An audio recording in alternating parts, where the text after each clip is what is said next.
Everyone, welcome back to my channel మోనికరాక్ 123. ఈరోజు special breakfast for weight loss. ఏంటి ఇడ్లీ తింటేనే వెయిట్ లాస్ అవుతారా అనుకుంటున్నారా? ఇది నార్మల్ ఇడ్లీ కాదండి, ప్రోటీన్ ఇడ్లీ. డైట్ చేసేటప్పుడు ప్రోటీన్ ఫుడ్ ఎక్కువగా తీసుకుంటే ఆకలి తగ్గిస్తుంది, అలాగే నీరసం రాకుండా చేస్తుంది. ఇప్పుడు ప్రోటీన్ ఇడ్లీకి కావాల్సినవి ఏంటో చూసేద్దాం. ఈ ప్రోటీన్ ఇడ్లీకి కావాల్సినవి రాగులు, సజ్జలు, జొన్నలు, అలాగే పొట్టు మినపగుండ్లు, మెంతులు, రెడ్ అటుకులు.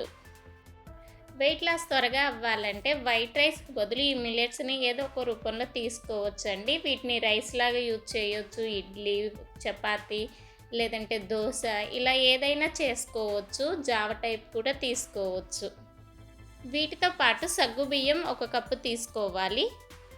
ఇప్పుడు వీటన్నిటిని ఒక బౌల్లో వేసి వాటర్ వేసుకుంటూ 2 టైమ్స్ నీట్గా క్లీన్ చేసుకోవాలి. ఇలా క్లీన్ చేసిన తర్వాత ఇప్పుడు ఇవి మునిగే వరకు వాటర్ పోసుకొని మూత పెట్టి 8 అవర్స్ వీటిని నాననివ్వాలి. సో మనం మార్నింగ్ చేసుకోవాలంటే నైటే నానబెట్టుకోవాలండి. ఇడ్లీ అప్పటికప్పుడు చేసుకోవచ్చు. ఇవి నానిన తర్వాత ఇప్పుడైతే వీటిని మిక్సీ జార్లో వేసుకొని మెత్తగా గ్రైండ్ చేసుకోవాలి. గ్రైండ్ చేసుకున్న ఈ పిండిని ఒక బౌల్లోకి తీసుకుందాం. కొంచెం కొంచెం వేస్తూ మెత్తగా గ్రైండ్ చేసుకోవాలండి. ఇప్పుడైతే టేస్ట్కి తగినంత పింక్ సాల్ట్ వేసుకొని బాగా కలుపుకోవాలి. ఇప్పుడు ఇడ్లీ ఎలా వేసుకుంటామో సేమ్ అదే బౌల్లో ఇడ్లీ లాగా వేసుకోవాలండి.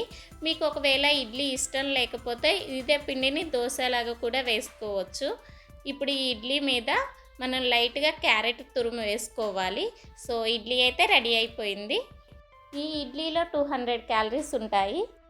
హెల్దీ వేలో వెయిట్ లాస్ అవ్వాలి అనుకునే వాళ్ళు వీక్లీ వన్స్ అయినా ఈ రెసిపీని తప్పకుండా ట్రై చేయండి.